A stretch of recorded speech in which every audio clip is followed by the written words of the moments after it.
స్తోత్రాలు. శుభములు.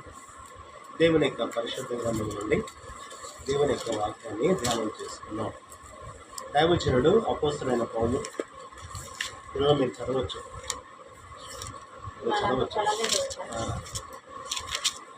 అపోస్తలుడైన పౌలు రోమీయులకు రాసిన పత్రిక 8వ అధ్యాయము 28వ వచనాన్ని ధ్యానం చేసుకున్నాం. రోమ 8:28. దేవుని ప్రేమించే వారికి ఎత్తట్లేదన్నయ్య. అరే చదవంటారా బాబులు. దేవుణ్ణి ప్రేమించే వారికి మేలు కలుగుటకై సమస్తమును ఎరుగుదము. ఎందుకనగా చాలు చాలు అందరు కలిపి చదువుకోండి. దేవుని ప్రేమించే వారికి 28. దేవుణ్ణి ప్రేమించే వారికి అనగా ఆయన సంకల్పం చొప్పున పిలువబడిన వారికి మేలు కలుగుటకై సమస్తమును సమకూడి జరుగుతున్నవని ఎరుగుదము. ఎవరన్నా సరే మీటింగ్ లో పాస్టర్ గారు అడిగారు అనుకోండి, అద్భుతాలు ఎంతమందికి కావాలంటే ఏం చేస్తారు చెప్పండి. అద్భుతాలు కావాలంటే ఏం చేయాలంటే ఉన్నాయన్నీ కోల్పోయి అది మొత్తం ఇంకా ఏమీ లేదు అని అనుకున్న టైంలోనే అద్భుతం జరిగింది. అది మరి దానికి ఇష్టపడమంట. బైబిల్లో చాలా సందర్భాలు ఉన్నాయి. వాటిలో దానియేలు ఏం చెప్పుకుంటా, దానియేలు అనగా మనకి ఏం గుర్తొచ్చింది? సింహభవనంలో పడైపోతే చెప్పుకునేవాళ్ళం కాదు.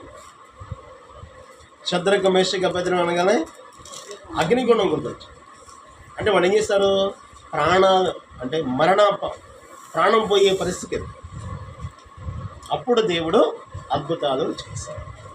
కాబట్టి ఇప్పుడు కూడా అద్భుతాలు దేవుడు చేయాలని ఇప్పుడు కూడా కోరుకోవద్దు. ఎందుకంటే ఇప్పుడు చేయాలని తప్పకుండా చేస్తాడు. అద్భుతాలు కావాలని ఎవరు కోరుకుంటారట? మీ పిల్లలు మిమ్మల్ని ఎప్పుడైనా అద్భుతం చేయమ్మా మమ్మీ అని అడిగారా? అడగదా? అడిగితే ఏమంటారు చెప్పండి. యేసు ప్రభు వారు అదే చెప్తారు.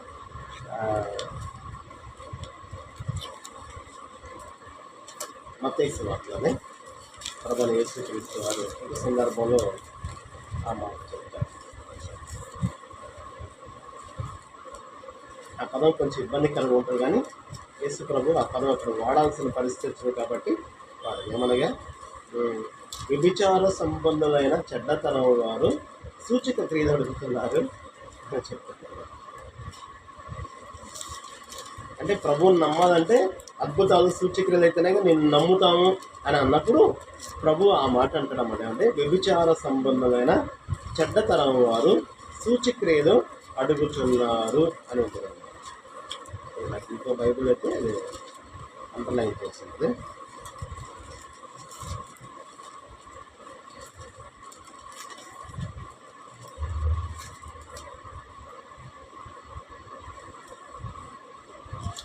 కాబట్టి దినమందు దేవునికి పరిశుద్ధ గ్రంథంలో అద్భుతాలు ఎప్పుడెప్పుడు చేస్తాడో, ఎట్లా చేస్తాడో ఒక సందర్భాన్ని దినమందు జ్ఞాపకం చేసుకున్నాం. నిర్గమాకాండము 14వ అధ్యాయం.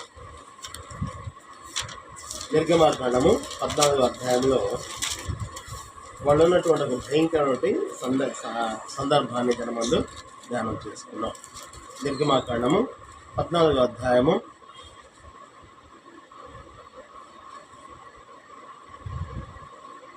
10వ వచనం 11వ వచనం చదువుకున్నాం.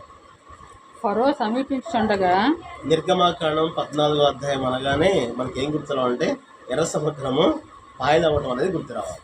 నిర్గమాకాండము 14వ అధ్యాయంలో ఆ సంఘటన ఉంటుంది. కాబట్టి ఈ 14వ అధ్యాయము 10వ వచనంలో ఫరో సమీపించుచుండగా ఇశ్రాయేల్ కన్నులెత్తి ఐగుప్తీయులను తన వెనక వచ్చుట చూచి మిక్కిలి భయపడి యెహోవాకు మొరపెట్టిరి.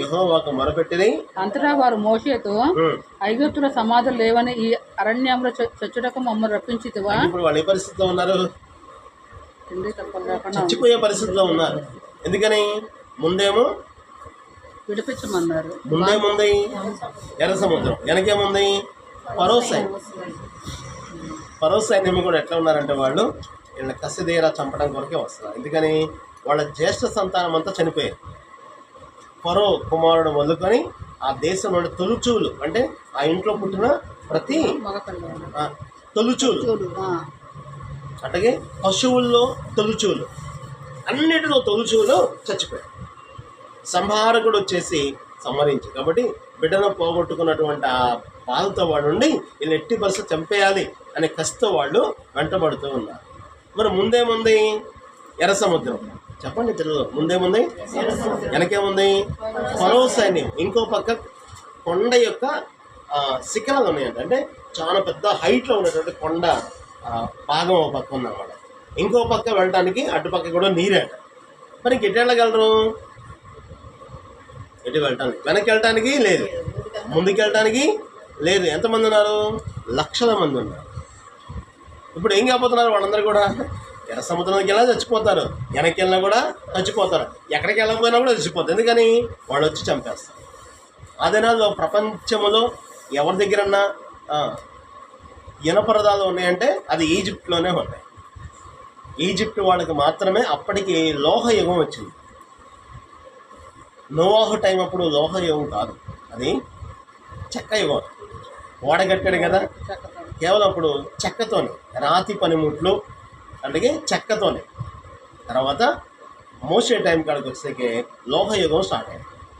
కాబట్టి ఇనపరదాలు ప్రపంచంలో మొట్టమొదటిగా కనిపెట్టింది ఇనపరదాలు ఈజిప్ట్లోనే మాత్రమే. అప్పుడు మరో 600 రథాలు, అంటే ఇప్పుడు మన యుద్ధ ట్యాంకులు ఎట్లా ఉంటాయి ఈ రోజుల్లో, ఆ రోజుల్లో వాళ్ళకి యుద్ధానికి అవే ఉపయోగించారు. కాబట్టి పరిశుద్ధ గ్రంథంలో చాలా వివరంగా దేవుడైన ప్రభు ఒక డైరెక్షన్ ఇస్తున్నాడు, వాళ్ళకి ఎట్లా వెళ్ళాలో కూడా చెప్తున్నాడు. 14వ అధ్యాయము 2వ వచనం, 1వ వచనం, 2వ వచనం. ఇజ్రాయేలీలు తిరిగి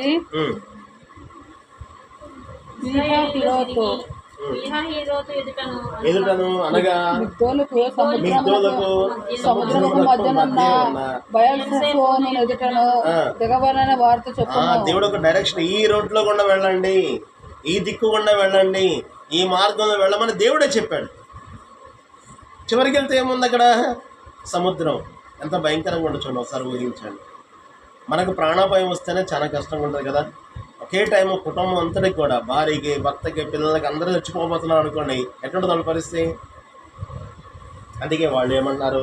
10వ వచనంలో ఫరో సమీపించుండగా ఇజ్రాయేల్ కన్నులెత్తి ఐగుప్తులను తమ వెనక వచ్చుట చూచి మిక్కిలి భయపడి యెహోవాకు మొరపెట్టిరి. అంతటా వారు మోషేతో ఐగుప్తులో మాకు సమాధులు లేవని ఈ అరణ్యంలో చచ్చుటకు మమ్మల్ని రప్పించితివా? అరణ్యంలో చనిపోతే సమాధి ఎవరు చేస్తారు? ఎవరు చేయరు. వాళ్ళకి సమాధి చాలా ప్రాముఖ్యమైనది. కాబట్టి ఐగుప్తులో ఉండి చచ్చిపోతే మమ్మల్ని ఎవరో సమాధి చేసేవాడు, ఇక్కడ మమ్మల్ని తీసుకొచ్చారు, ఇక్కడ చచ్చిపోబోతున్నాం, మమ్మల్ని సమాధి చేసేవాళ్ళు ఎవరు కూడా లేరని చాలా బాధపడతారు. వాళ్ళ యొక్క మానసిక స్థితి ఏంటి? ఎట్లా ఉన్నారు ఇశ్రాయేలు ప్రజలు? వాళ్ళకి యుద్ధం వచ్చిన వాళ్ళకు ఆ యుద్ధం రాదు. వాళ్ళకి రెండోది, వాళ్ళ దగ్గర ఆయుధాలు కూడా లేదు. ఇప్పుడు నాకు ఏం చదివించారు వాళ్ళు? ఏం చేసేవాడు వాళ్ళు? ఇటుక పనులు చేసేవాళ్ళు ఏం చేస్తారు? యుద్ధాలు చేయలేరు కదా. వాళ్ళు ఏం చేస్తారు? మట్టి చేస్తారు, తొక్కుతారు, ఇటుక బిళ్ళలు చేస్తారు, కాలుస్తారు, ఆరబెడతారు, వాటిని ఏదైనా చేయగలరు, కానీ యుద్ధాలు వారు చేయరు. ఇక రెండోది, వాళ్ళు ఎట్లున్నారు? బానిసలుగా ఉంటారు. బానిస యొక్క మనస్తత్వం ఎట్లా ఉంటుంది? అంటే స్వతంత్రంగా ఆలోచించడానికి కూడా ఉండదు. ఉన్నది రోజు కొరడా దెబ్బలు తినాలి. ఏంటి చెప్పండి? రోజు కూడా కొరడా దెబ్బలు తినాలి. కొరడా దెబ్బలు తిని ఏమవుతుంది? అవన్నీ కూడా వాతలు తింటారు. రోజు కొరడా దెబ్బలు తినాలి. ఎందుకని? వాళ్ళు ఇటుకలు తక్కువ చేస్తే 1000 ఇటుకలు తయారు చేయాలి, 900 చేస్తారు అనుకోండి, దానికి తగ్గ కొరడా దెబ్బలు ఉన్నాయి. చాలా భయంకరంగా ఎట్లా ఉందో వాళ్ళ పరిస్థితులు చూద్దాం. నిర్గమకాండము 2వ అధ్యాయంలో వాళ్ళకి ఎంత వేదన పడ్డారో, ఎటువంటి భయంకర పరిస్థితిలో వాళ్ళు ఉండి వచ్చారో 2వ అధ్యాయము 23వ వచనం చదువుకున్నాం. అలాగున అనేక దినములు జరిగిన మీదట ఐగుప్తు రాజు చనిపోయాను. ఇశ్రాయేలీయులు తాము చేయుచున్న వెట్టి పనులను బట్టి నిట్టూర్పులు విడిచిన మెర్రపెట్టుచుండగా తన పెట్టి పనులను బట్టి వారు పెట్టిన మొర్ర దేవుని యొద్దకు చేరెను. కాగా దేవుడు వారి మూలుగను విని అబ్రహాము చాలు ఎట్లా ఉన్నారు వాళ్ళ పరిస్థితి? మూలుగంటే ఎముకలో ఉండే మూలుగు కాదు, ఓపిక అయిపోయి మాట్లాడలేని పరిస్థితిలో చచ్చిపోబోయే ముందు పెట్టేట మూలుగ. అంటే ఎట్లా మూలుగ చెప్పండి? కొంచెం గట్టిగా అంటే పిలవాలంటే ఆ మాట కూడా రాక మూలుగు. ఆ మూలుగు ఎప్పుడంటే చనిపోబో ఇంకా 2 రోజులు 3 రోజులు 4 రోజులు చనిపోతాను అనుకున్న టైంకి మూలుగు స్టార్ట్ అయిపోతుంది. ఓపిక వీళ్ళు ఏం చేస్తారు? ప్రతిరోజు కూడా పండుకొని మూలుగుతారు. మన తెల్లారితే మళ్ళా పనికి వెళ్తారు. కాబట్టి వీళ్ళు ఏం చేస్తారు? మానసికంగా నలిపి పడేస్తారు, అలాగే ఆధ్యాత్మికంగా దేవునికి దూరం చేస్తారు. అంటే ఆ టైం ఇవ్వట్లేదు, ప్రార్థన చేసుకునే టైం ఉండదు, ఆయనకి అప్పుడు దేవునితో మాట్లాడే టైం ఉండదు. కాబట్టి పని చేసుకుంటానే వాళ్ళు మొరపెడుతూ ఉన్నారు. పని చేసుకుంటేనే వాళ్ళు దేవునికి ప్రార్థన అయ్యా మమ్మల్ని విడిపించాలి. కాబట్టి నిర్గమకాండము 2వ అధ్యాయం మనం చూస్తూ ఉంటే అందరూ కలిపి చదువుకుందాం ఆ యొక్క మాటలు. 23వ వచనం. అలాగున అనేక దినము, ఎన్ని దినములు? అనేక దినములు అంటే ఎన్ని దినాలు? 400 సంవత్సరాలు. 4 తరాలు గతించిపోయినాయి అబ్రహాము దగ్గర నుంచి, 4 తరాలు. కాబట్టి 400 సంవత్సరాలు గడిచింది. కాబట్టి చూద్దాం, అది కూడా ఆదికాండము 15వ అధ్యాయం.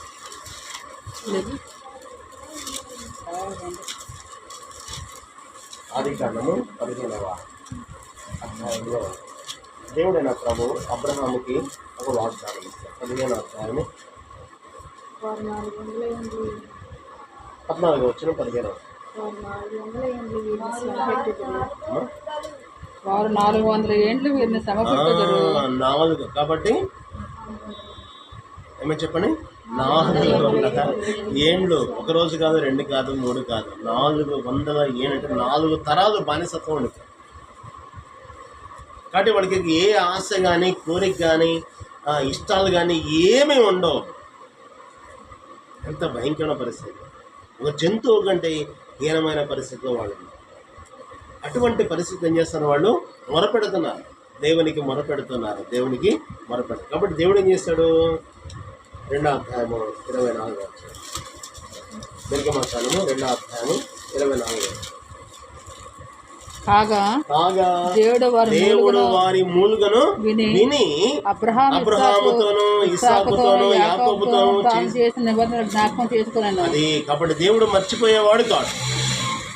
అబ్రహాం చనిపోయాడు, ఇస్సాకు చనిపోయాడు, యాకోబు చనిపోయాడు, యోసేపు చనిపోయాడు. అయినా కూడా అబ్రహాముతో ఇచ్చినటువంటి వాగ్దానము దేవుడు మర్చిపోలేదు, విడిచిపెట్టాడు. కానీ వాళ్ళు మొరపెడుతున్నారు.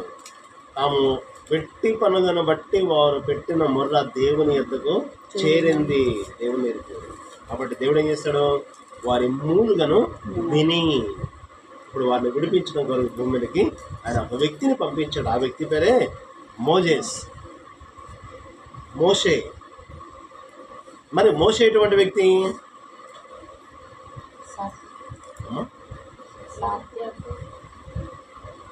ఐగుప్తులో ఉన్నప్పుడు, మారక ముందు వేరు, మారిన తర్వాత. కాబట్టి ఐగుప్తులో ఉన్నప్పుడు ఒక్క దెబ్బకు మనిషిని కొట్టి చంపేస్తారు. అంటే ప్రపంచంలో విద్యలన్నిటిలో కూడా నెంబర్ 1 ఎవరంటే మోజేస్. విద్యలో అతనే, మాటకారి కూడా తనే. అపోస్తలుల కార్యములు 7వ అధ్యాయంలో ఆ మాట. ఎటువంటి వాడు? అపోస్తలుల కార్యములు 7వ అధ్యాయము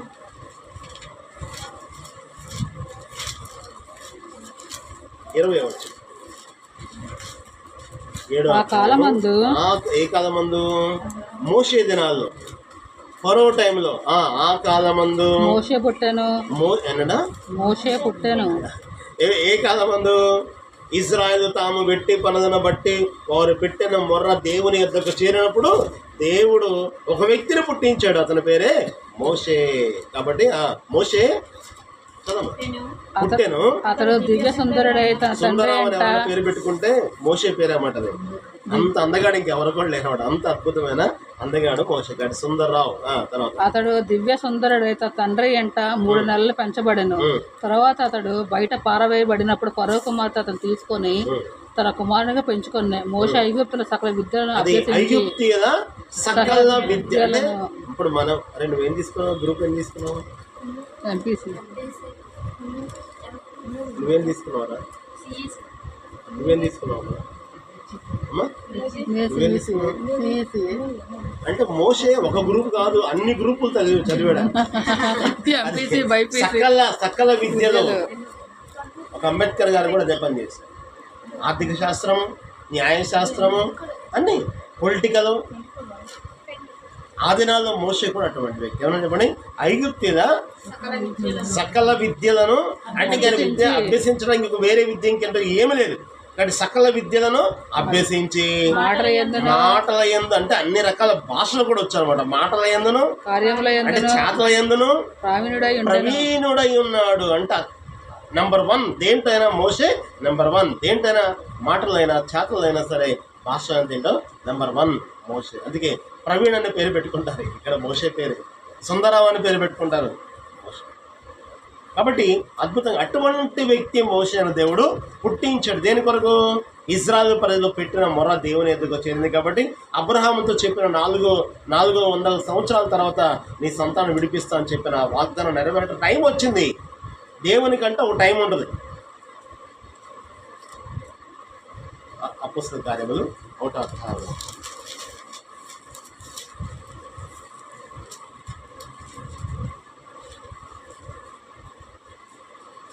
1:7.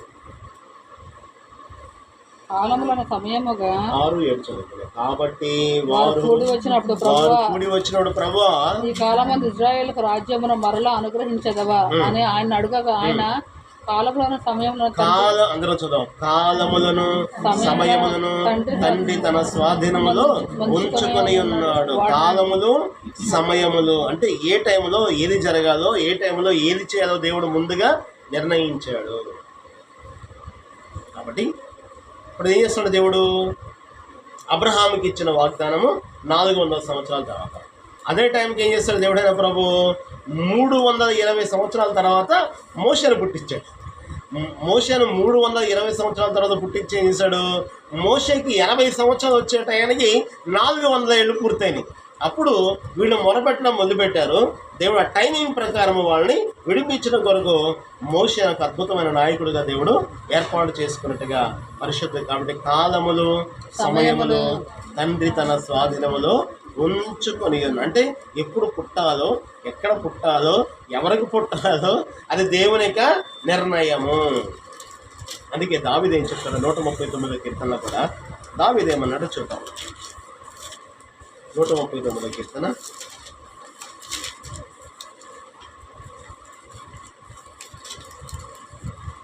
14వ వచనం 15వ వచనం చదువుతుంది.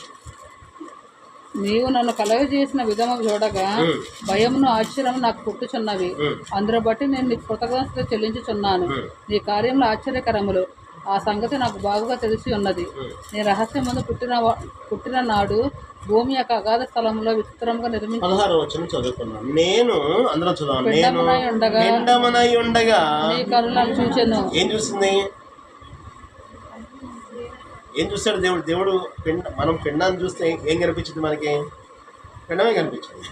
మరి దేవుడికి ఏం కనిపిస్తుంది? ఆ పిండము మనిషి ఎక్కడ పుడతాడు, ఎట్లా ఉంటాడు, ఏ రూపు ఉంటుంది, ఏ రంగు ఉంటుంది, అతని జీవితంలో ఏం చేయాలని దేవుడు నిర్ణయించాడు, అవన్నీ అతను చేస్తానట్టుగా చేయకముందే దేవుడు చూడగలిగిన వాడు.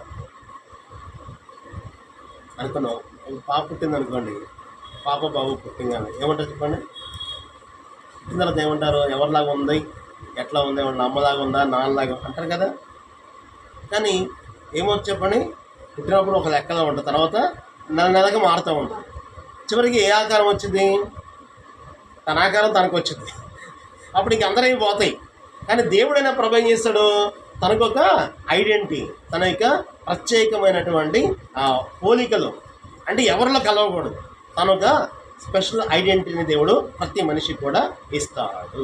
అందుకే దావీదు చెప్తున్నాడు, నేను పిండమునై ఉండగా, చెప్పండి, నీ కన్నులు ఏం చూస్తున్నాయి? ఎక్కడికి పుడతాయి, ఎవరికి పుడతాడు దావీదు? యెషయా గారికి పుడతాడు. ఎక్కడ పుడతాడు? బెత్లెహేంలో పుడతాడు. 15వ ఏట ఏం చేస్తాడు? సింహాన్ని చంపుతాడు. తర్వాత ఎలుకబంటను చంపుతాడు. అదే సంవత్సరం గొల్లియాతను కూడా చంపుతాడు. ఇవన్నీ దేవుడైన ప్రభు చూస్తున్నాడు. ఇప్పుడు పిండముగా ఉన్నప్పుడే.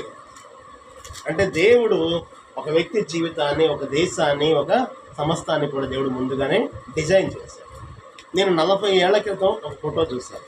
ఇప్పుడు 40 years బ్యాక్ ఫస్ట్ టైం అట్లాంటి పిక్చర్ నేను చూడాను. ఏంటది? 5 సంవత్సరాల పాప, అందమైన పాప. ఆ పాప 10 ఏళ్ళు వెళ్తే ఎట్లా ఉంటుందో షేడ్ అనమాట. అట్లాగే 15 ఏళ్ళకి ఎట్లా ఉంటుంది, 20 ఏళ్ళకి ఎట్లా ఉంటుంది, 30 ఏళ్ళకి ఎట్లా ఉంటుంది, 80 ఏళ్ళకి ఎట్లా ఉంటుంది, ఎట్లుంటుంది ఆ అందమైన పాప? ఎట్లా ఉంటుంది? అప్పుడు అందం ఉండదు. అంటే ఇప్పుడు మనం టెక్నాలజీ, మన ఆలోచన పెరిగినప్పుడు మనం చూస్తాం కదా, దేవుడైన ప్రభు పెన్నముగా ఉండగానే మన జీవితాన్ని మొత్తం కూడా దేవుడు చూచేయడం ఉంది. అదే దావీదు చెప్తాను, నేను పిండమునై ఉండగా నీ కన్నులు నన్ను చూచెను, నియమింపబడిన దినములో ఒకటైనను కాక మునిపే నా దినములన్నయో నీ గ్రంథములో అని మోషేను దేవుడు ఎన్నుకున్నాడు.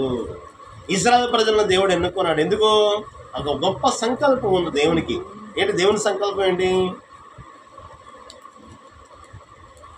దేవుని సంకల్పం? ఏంటి? ఇశ్రాయేలు ప్రజల ద్వారా, అబ్రహాము ద్వారా, ఇస్సాకు ద్వారా, యాకోబు ద్వారా 12 మందిలో యోరా ద్వారా, దావీదు, సొలొమోను వాళ్ళ ద్వారా, మరియా యోసేపులు గర్భంలో కూడా దేవుడు మనిషిగా రావాలనుకొని ఇశ్రాయేలు జనాంగాన్ని దేవుడు ఏర్పాటు చేశాడు. ఇప్పుడు ఎవరో చెప్పండి, ఎట్లా జరుగుతుంది? ఇరాన్కి ఇజ్రాయెల్కి యాక్చువల్గా యుద్ధం, కానీ అమెరికా తల్లి వచ్చి ఇజ్రాయెల్ని ప్రొటెక్ట్ చేస్తారు. ఈ ఇజ్రాయెల్ ప్రజలు ఎవరు? అబ్రహాం ఎవరు? ఇరానీయుడే.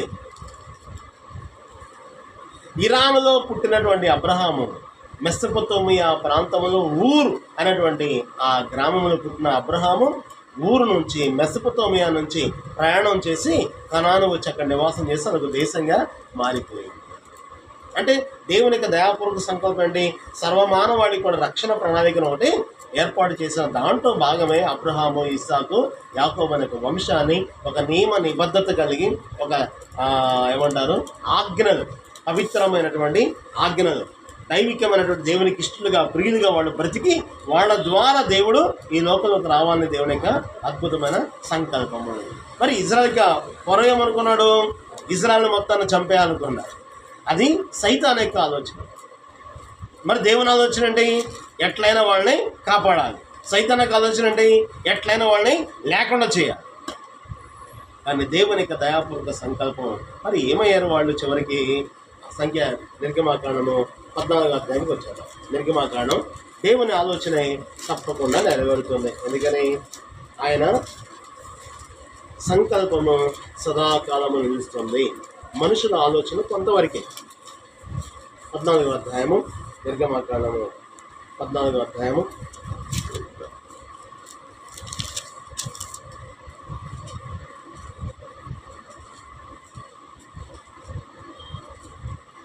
13వ వచనం చదువు.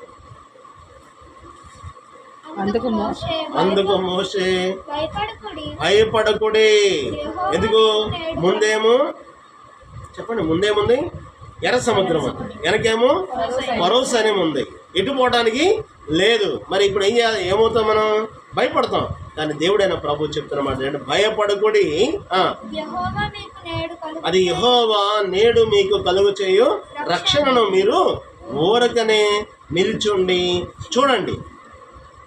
అంటే దేవుడు అద్భుతాలు చేయాలంటే ఎప్పుడు చేస్తాడండి? ఇక్కడ వాడికి ఇక వేరే మార్గం లేదు, వేరే తప్పించుకునే మార్గం లేదు, రక్షించేవాడు లేడు. ఇక ప్రాణం పోవడం తప్ప రెండో మార్గము లేదు. ఆ టైంలో దేవుడైన ప్రభు ఏం చెప్తున్నాడు? భయపడకుడి, భయపడద్దు. దేవుడు ఎప్పుడు కూడా మాట్లాడే మాట చెప్పని, భయపడకుడి. 365 సార్లు బైబిల్లో ఉన్నాడు. ఎందుకని? సంవత్సరానికి ఎన్ని రోజులు?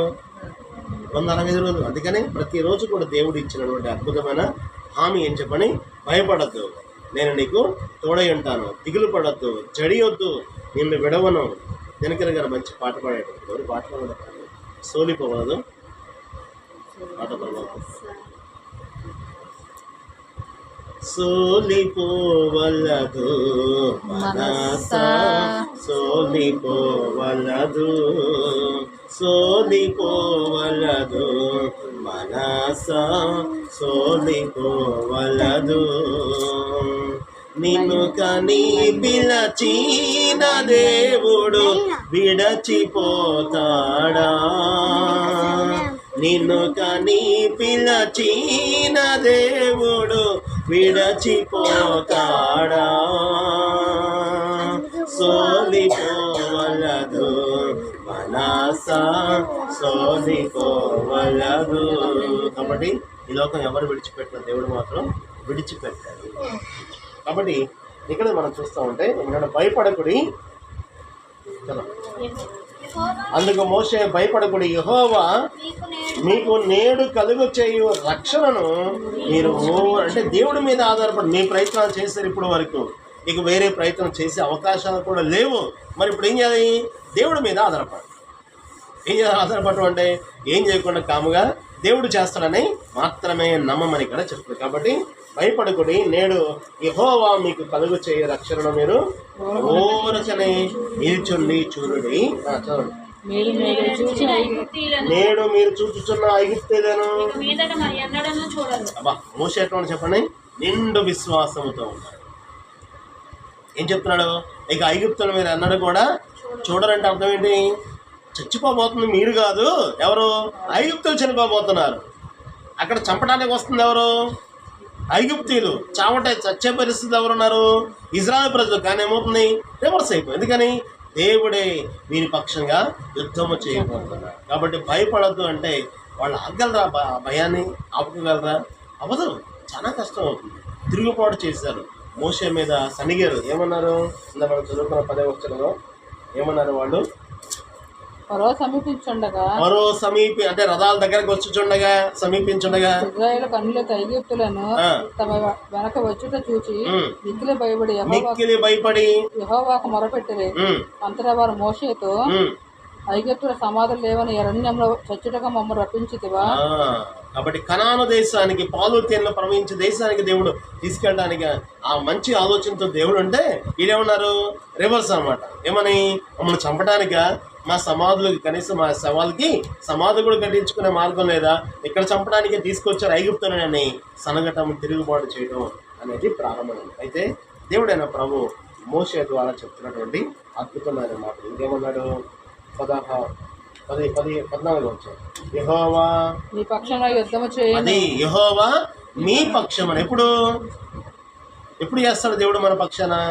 మన ఊరకనే నిల్చుండి చూడాలి, దేవుడి మీద ఆధారపడాలి. అప్పుడు మాత్రం దేవుడి కార్యాలు చేస్తాడు. ఆపరేషన్ థియేటర్లో మనం డాక్టర్ గారికి ఏమైనా హెల్ప్ చేయగలమా? ఆపరేషన్ మనకే చేస్తే ఏమవుతుంది? మరి ఇప్పుడు ఏం చేయాలి? అట్లా ఉండలేమనే మనకేం చేస్తారు? అది ఇది కూడా చేస్తాం మనం. అప్పుడు డాక్టర్ గారు ఏం చేయలేడు. డాక్టర్ గారు ఏదైనా చేయాలంటే చెప్పండి, మనం సైలెంట్గా ఉంటాం. ఇదివరకే టోటల్గా మొత్తం ఇచ్చేవాడు. ఇప్పుడంటే కేవలం ఆ పార్ట్ వరకే. ఎక్కడ ఆపరేషన్ టెక్నాలజీ డెవలప్ అయింది కదా, ఇప్పుడు ఆ పార్ట్ వరకు. ఇప్పుడు కూడా ఆపరేషన్తో కూడా పని లేకుండా ఏమవుతుంది? ల్యాప్రాస్కోప్ ద్వారా ఆపరేషన్ కొన్నాటికి ఏమవుతుంది? కంప్యూటర్ ద్వారా, రోబోల ద్వారా కూడా ఆపరేషన్ అయిపోయింది. దేవుడి స్తోత్రం, హల్లెలూయా. దేవుడు ఇచ్చిన జ్ఞానం అది, వైద్య పరిజ్ఞానము దేవుడు మానవుడికి ఇచ్చిన అద్భుతం. ఎందుకంటే ఇదివరకు అంటే 50 ఏళ్ల క్రితం, 70 ఏళ్ల క్రితం అయితే జ్వరం వచ్చి చచ్చిపోయాడు జనం. ఎందుకని? మందులు లేక. మలేరియా వచ్చిన, టైఫాయిడ్ వచ్చిన, డెంగ్యూ వచ్చిన, ఇంకేమంటారు, డయేరియా కూడా ఉంటుంది వాళ్ళ మలేరియాతో పాటు. డయేరియా అంటే విరోచన అయిపోయి, అంటే నీళ్లు కలుషితమైన నీళ్ళు వచ్చినప్పుడు అది అక్కడ ఫిల్టర్స్ లేవు, చాలా భయంకరం. అందుకని అంటే 5గురిని, 7గురిని, 10 మందిని కానివాడు. ఎందుకని? 5గురు పోయిన 5గురు ఉంటారు. అవును, అట్లాగానే ఉన్నది. మరి ఈ రోజుల్లో ఒక్కళ్ళతో, ఎందుకని? ఆరోగ్యంగా ఉండగలరు. కడుపులో అంటే కన్సీవ్ అయిన తర్వాత కానించి ఆ బిడ్డని మానిటర్ చేసే అద్భుతమైన పరిజ్ఞానం దేవుడు ఇచ్చాడు. దేవుని స్తోత్రం. హల్లెలూయా. ఎంత గొప్ప దేవుడు. కాబట్టి వైద్య పరిజ్ఞానము దేవుడు మానవాళికి ఇచ్చిన గొప్ప అవయవాలు మార్చేస్తున్నారు. గుండె మార్చేస్తున్నారు. ఇక్కడ గుండె తీసుకెళ్ళి తిరుపతిలోనో చెన్నైలోనో పెట్టేస్తున్నారు. ఇంకొకటి కిడ్నీని మార్చేస్తున్నారు. ఇవన్నీ కూడా దేవుడు మానవుడికి ఇచ్చిన. ఎప్పుడు చేస్తాడో మన పక్షాన యుద్ధం. మనం ఊరకనే భయపడకూడదు, ఊరకనే నిల్చుండి ప్రపంచంలో కొన్ని వేల ఆపరేషన్లు పోస్ట్ పోన్ అవుతాయి. ఎందుకని? బీపీ అంటే భయమే. ఆపరేషన్ థియేటర్లో బీపీ పెరిగిందంటే భయం పెరుగుతున్నట్టే. బయట బీపీ చెకప్ చేయించుకున్నప్పుడు, థియేటర్లో మాత్రం భయానికి పెరిగింది. భయం ద్వారా ఏమవుతుంది? బీపీ పెరిగిద్ది, దాంతో ఏమవుతుంది? షుగర్ కూడా పెరిగిద్ది, దాంతో ఒక వారం వేస్తారు మళ్ళీ వాయిదా. కాబట్టి ఇప్పుడు అందుకే ఏమన్నాడు దేవుడు ప్రభు, నెంబర్ 1 భయపడద్దు, నెంబర్ 2 ఊరకనే నిల్చుండి చూడండి. అప్పుడు దేవుడు ఏం చేస్తాడు? మీ పక్షాన యుద్ధము చేస్తాడు. సమస్య ఏదైనా, ఇబ్బంది ఏదైనా, కష్టం ఏదైనా సరే మనం ఊరకనే దేవుడి మీద ఆధారపడాలి. దేవుడిని మనం చేయగలిగింది మనం చేయాలి. మనం చేయలేనప్పుడు ఏం చేయాలి? దేవుడికి అప్పగించి దేవుడి మీద ఆధారపడ్డప్పుడు దేవుడు అద్భుతమైన కార్యం చేస్తాడు. కాబట్టి ఏమన్నాడు 14వ వచనంలో, యెహోవా నీ పక్షాన యుద్ధము చేయను. మీరేం చేయాలి? సనగొద్దు, భయపడద్దు, గొణగొద్దు, తిరుగుబాటు చేయరు. ఇటువంటి ఎన్ని ఏమి చేయకుండా కేవలం నమ్మకం మాత్రమే ఉంచమని చెప్పాను. 15వ వచనం కూడా చదువుకున్నాం. అంతలో అంటే ఇశ్రాయేలు ప్రజలు అట్లా సనుగుతున్నారు, అట్లా మాట్లాడుతున్నారు, మోషే ఎట్లా చెప్తున్నాడు. ఈ రెండు జరుగుతున్న సంఘటనలో సందర్భంలో ఏం జరుగుతున్నాయి? దేవుడు కలుగు చేసుకొని మాట్లాడతాడు. ఏమని? అంతలో మోషేతో నీవేళ నాకు మొరపెట్టుచున్నావు. ఒక ప్రశ్న ఎర్ర సముద్రాన్ని ఎవరు పాయలు చేస్తారంటే ఏం చెప్తాను చెప్పండి? అరే చిట్టి, ఎర్ర సముద్రాన్ని ఎవరు పాయలు చేశారు? అమ్మా చెప్పండి. దేవుడు కాదు, మోషే ద్వారా. మోషే ద్వారా దేవుడు చేశాడు. తన శక్తిని మోషేలో ఉంచాడు. దేవుడు కాదు ఎర్ర సముద్రం పాయలు చేస్తుంది. ఎవరు? మోషే. అదే మాట చెప్తాడు. ఏమన్నాడు 15వ వచనంలో, అంతలో యెహోవా నీవేళ నాకు మొరపెట్టుచున్నావు. వాళ్ళతో చెప్పాల్సింది కూడా నువ్వే. ఏమని? సాగిపోండి, సనుగుడు మాని, భయం మాని, మీరు సాగిపోండి, నేను చూపించిన మార్గం సాగిపోండి అని వారితో చెప్పుడి. నీవే నీ కర్రను ఎత్తి ఆ సముద్రం వైపు. ఎవరు చేయాలి? నువ్వే చేయాలి. అంటే దేవుడు తన అధికారాన్ని మొత్తాన్ని కూడా ఏం చేస్తామని మోషేకి ఇచ్చాడు. ఇక్కడ ఎర్ర సముద్రాన్ని పాయలు చేస్తున్నామో చెప్పండి? మోషే ద్వారా దేవుడు పాయలు. సూర్యుని ఆపింది ఎవరు? సూర్యుడిని ఆపింది ఎవరు? యెహోషువ. ఆ దినాల్లో వాడికి అంత పరిజ్ఞానం లేదు కాబట్టి ఏం చెప్పండి, సూర్యుడిని ఆపినట్టు చంద్రుడిని ఆపినట్టు ఉంది. కానీ అది కాదు. ఏమని? భూమి తిరగటం ఆగింది.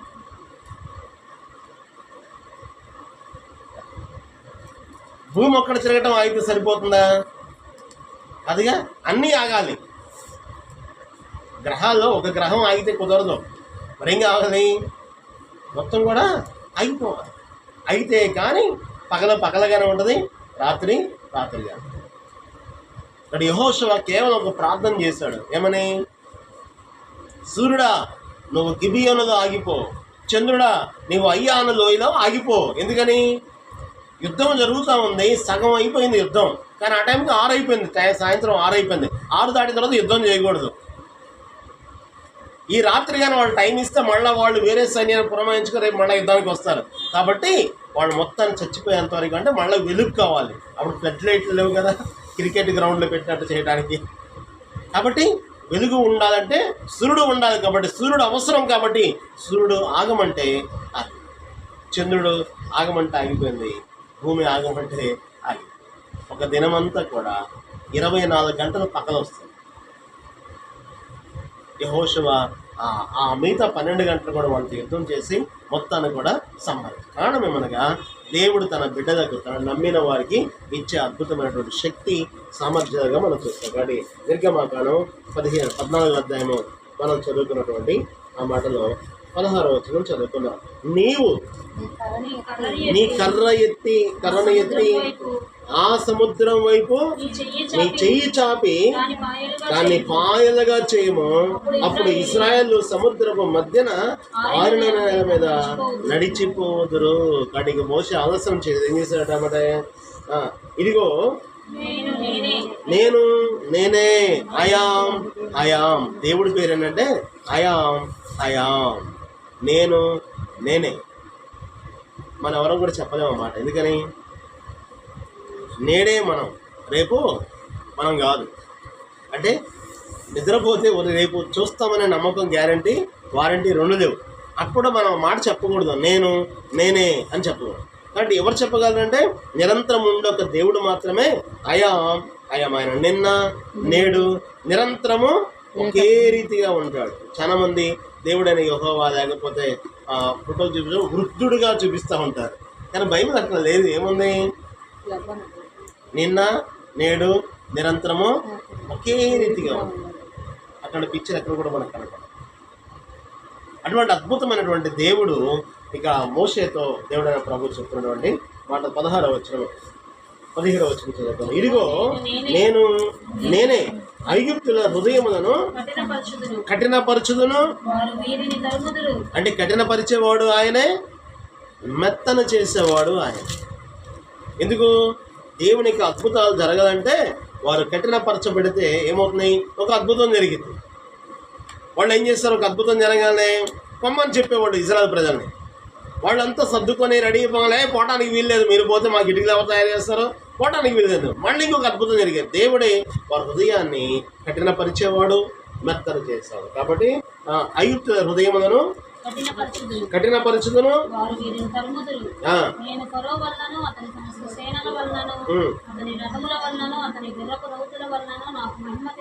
ఆ దినాల్లో ప్రపంచములో ఏమని చెప్పండి, ఇనప రథాలు ఐగుప్తుల దగ్గరే ఉన్నాయి. వాళ్ళ గుర్రాలు ప్రపంచంలో ఉన్న గుర్రాలు అన్నిటికంటే మేలిమి రకమైనవి. వాళ్ళ సైనికులు ప్రపంచంలో నెంబర్ 1. అటువంటి గర్వము, అహంకారం మా గుర్రాలకు ఎదురు లేదు, మా రథాలకు ఎదురు లేదు, మా సైనికులకి ఎదురు లేదు అనేటువంటి వ్యక్తి. మరి ఇప్పుడు ఏమైనవి ఇవన్నీ కూడా ఎర్ర సముద్రంలో తర్వాత ఫరో వలనను రథముల వలనను అతను గుర్రపు రౌతుల వలన మహిమతో తెచ్చుకున్నప్పుడు నేను యెహోవానని ఐగుప్తీయులు తెలుసుకొనుటకు అప్పుడు ఇశ్రాయేలీయులు ఎదుట సమూహమునకు వెంబడించెను. ఆ మేఘస్తంభము వారి ఎదుట నుండి పోయి వారి వెనుక నిలిచెను. అది ఐగుప్తీయుల సేనకు మేఘము కనుక వారికి చీకటి కలిగెను గాని రాత్రి అది వీరికేమో వెలుగు, వాళ్ళకేమో చీకటి. నైట్ ప్రయాణం చేయాలి కదా, ఆ ప్రయాణానికి ఎర్ర సముద్రం పాయలైపోయింది. వీళ్ళేమో వెలుగులో నడుస్తున్నారు, వెనక వాళ్ళకేమో చీకటి. ఎందుకంటే దేవుడైన ప్రభు వారి మధ్య నిలబడిన తర్వాత అది మేఘము కనుక వారికి చీకటి కలిగెను కానీ రాత్రి అది వీరికి వెలిగించెను కనుక ఆ రాత్రి అంతయు ఐగుప్తీయుల సేన ఇశ్రాయేలీయులను సమీపింపలేదు. మోషే సముద్రం వైపు తన చెయ్యి చాపగా యెహోవా ఆ రాత్రి అంతయు బలమైన తూర్పు గాలి చేత సముద్రమును తొలగించి దానిని ఆరిన నేలగా చేసింది. నీళ్లు విభజింపబడగా ఇశ్రాయేలీయులు సముద్రము మధ్యను ఆరిన నేల మీద నడిచిపోయింది. ఆ నీళ్లు వారి కుడి ఎడమ ప్రక్కలను వారికి గోడవలే ఉండేది. నీళ్ళే గోడలాగా ఉంటాయా? కానీ దేవుడు చేసాడు అద్భుతం. కాబట్టి తర్వాత ఐగుప్తీయులను ఫరో గుర్రములను రథములను రౌతులను వారిని తరిమి సముద్ర మధ్యమున చేరేది. అయితే వేకువజామున యెహోవా ఆ అగ్ని మేఘమయమైన స్తంభము నుండి ఐగుప్తీయుల దండు వైపు చూచి ఐగుప్తీయుల దండును కలవరపరిచి వారి రథచక్రములు ఊడిపడినట్లుగా చేయగా, అంటే 100% గ్యారంటీ వాళ్ళ రథచక్రాలు ఓడవు కానీ దేవుడు ఓడగొట్టేసి. కాబట్టి వాళ్ళకి గుర్రాలు వెనుతిరిగి చూడవు, వాళ్ళ సైనికులు వెనుకంజ వేయరు. అటువంటి టాప్ ఆర్మీ. కానీ ఇప్పుడు ఏమని చెప్పండి, ఇక ఎర్ర సముద్రం మధ్య రథచక్రాలని దేవుడు ఏం సాట ఊడిపడినట్లు చేయగా వారు బహు కష్టపడి తోలుచుండిరి. అప్పుడు ఐగుప్తీయులు ఇశ్రాయేలీయుల ఎదుట నుండి పారిపోదము రండి, యెహోవా వారి పక్షమున మనతో యుద్ధం చేయుచున్నాడు. వాళ్ళకు కూడా అర్థమైంది ఏమని, దేవుడే ఇజ్రాయెల్ ప్రజల పక్షాన యుద్ధము చేస్తున్నాడు. మోషే ఏం చెప్పాడు, మీరు ఊరకనే నిల్చుండి చూడండి, యెహోవా మీ పక్షమున యుద్ధం వచ్చాయి. ఇదే ఈ మాట ఎవరు చెప్తారు మళ్ళా తర్వాత? సమూయేలు రాసినటువంటి మొదటి గ్రంథంలో దేవుని యొక్క మనసు, దేవుని యొక్క సంకల్పం ఎదిగిన వారు మాత్రమే ఇది చేయగలరు.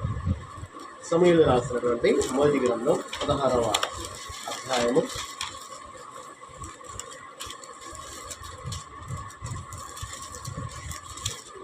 17వ అధ్యాయము 47వ వచనం. మొదటి సమూయేలు 17:47. అప్పుడు యెహోవా కత్తి చేతనైనను ఈటి చేతనైనను రక్షించువాడు కాడని ఈ దండు వారందరూ అందరూ చదవమాట. ఏమాట? యుద్ధము యెహోవాది అని ఎవరు చెప్పారు? దావీదు చెప్పారు. అక్కడ ఎవరు చెప్పాడు? మోషే చెప్పాడు. వాళ్ళు ఎవరు చెప్తున్నారు? ఐగుప్తులు కూడా చెప్తున్నారు. ఎందుకని దేవుడు ఏం చేశాడు? యుద్ధములోకి దిగాడు. ఎందుకని తన బిడ్డల పక్షాన అద్భుత కార్యములు చేసే గొప్ప దేవుడు. తను నమ్మిన వారిని ఎన్నడూ కూడా విడిచిపెట్టే దేవుడు కాదు. కాబట్టి నెంబర్ 1 భయపడకూడదు. రెండోది ఊరకనే నిల్చుండి చూడాలి. అప్పుడేమవుతుంది? దేవుడే మన పక్షాన యుద్ధము చేసి ఒక అద్భుతము చేస్తాడు. ఆయన ఎప్పుడు ఏది చేయాలో ఆయన దేవుడు ముందుగానే నిర్ణయించినటువంటి గొప్ప దేవుడు. కాలములు సమయములు ఆయన తన స్వాధీనములో ఉంచుకున్నాడు. కాబట్టి మనము ధైర్యముగా విశ్వాసముతో దేవుని మీద ఆధారపడి, దేవుని వాక్యం మీద ఆధారపడి విశ్వాసముతో నమ్మకం మనం కొనసాగితే ఏ సమయానికి ఏది కావాలో అన్నీ చూస్తాం. ఇక్కడ వచ్చిన తర్వాత ఒక చిన్న ఆలోచన వచ్చింది. అమ్మ నాన్న ఉన్నారా? మీ అమ్మ నాన్న ఉన్నారా? మీ అమ్మ నాన్న ఉన్నారా? చిట్టి మీ అమ్మ నాన్న, మా అమ్మ నాన్న. కానీ దేవుడు మనల్ని విడిచిపెట్టలేదు. మనిషి అన్న తర్వాత వృద్ధాప్యం సెలవు విడిచిపెడతారు. కానీ దేవుడు మనల్ని ఎట్లా ఉంటామన్న సంగతి పాపం వాళ్ళకి కూడా తెలియదు. కానీ మనల్ని విడిచిపెట్టడు, మన బిడ్డల్ని విడిచిపెట్టడు, బిడ్డలను కూడా విడిచిపెట్టే దేవుడు కాదు. ఎందుకని? తండ్రి లేని వారికి దేవుడే తండ్రిగా ఉంది. ఒక మాట చదువుకొని ప్రార్థన చేసుకున్నాం. 105వ కీర్తన 8వ వచనం. 105వ కీర్తన 8వ వచనం చదువుతాం. 105వ కీర్తన 8. తాను దేవుడైన యెహోవా తాను సెలవిచ్చిన మాటను ఎప్పుడట? 1000 తరముల వరకు. అరే చిట్టి, మీ ముత్తాత పేరు తెలుసా? నీకు ఏమన్నా చూసావా? మీ ముత్తాతని, మీ తాత వాళ్ళ తాతను